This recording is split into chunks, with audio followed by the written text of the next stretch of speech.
Hotel turning पॉईंटमध्ये दरोडा, hotel चालकावर हल्ला करून 12,300 रुपये लंपास, 4 आरोपी 24 तासात अटकेत.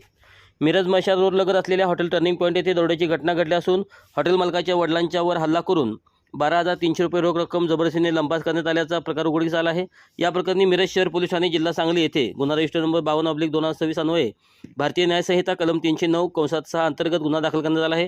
गुन्हा दाखल होताच मिरज शहर पोलिसांनी तातडीने तपासाची चक्रे फिरवत अवघ्या 24 तासात 4 संशयित आरोपींना अटक केली आहे. या प्रकरणी प्रथमेश राजेंद्र पाटील वय वर्ष 26 राहणार व्यवसाय हॉटेल राहणार सांगलीवाडी तालुका मिरज जिल्हा सांगली यांनी पोलीस ठाण्यात तक्रार दाखल केली. अटक करण्यात आले आरोपी या प्रकरणात पोलिसांनी खालील 4 आरोपींना अटक केली आहेत. दाऊद नईम सलाती वय वर्ष 20 शिक्षण राहणार गुरुवारपेठ मिरज. आयान फारुख जमादार वय वर्ष 20 शिक्षण राहणार गुरुवारपेठ वैरण बाजार मिरज. अकीब अली अकबर अली पठाण वय वर्ष 20 शिक्षण राहणार लक्ष्मी मार्केट मिरज. सालीम अब्दुल भोकरे वय वर्ष 21 शिक्षण राहणार बोलवाड रोड मिरज. हत्यार व वाहने जप्त. सदर गुन्ह्यात वापरण्यात आलेला कोयता व विळा तसेच 2 मोटरसायकली पोलिसांनी जप्त केल्या आहेत.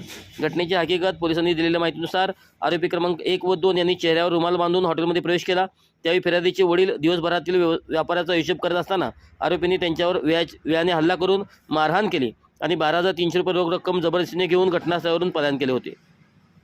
पोलीस पथकाची ही कारवाई पोलीस निरीक्षक किरण चौगुले यांच्या मार्गदर्शनाखाली सहाय्यक पोलीस निरीक्षक अण्णासाहेब गादेकर, सहाय्यक पोलीस उपनिरीक्षक विनायक मासाळे, उपनिरीक्षक निलेश कदम तसेच हवालदार राजेश गवई, प्रवीण वाघमोडे, झाकीर हुसेन काजी, नितीन मोरे, श्रीकांत केंगार, स्वप्नील नायकोडे, दीपक परीट यांच्या पथकाने केली. दरम्यान या प्रकरणाचा तपास मिरज शहर पोलीस करत आहेत.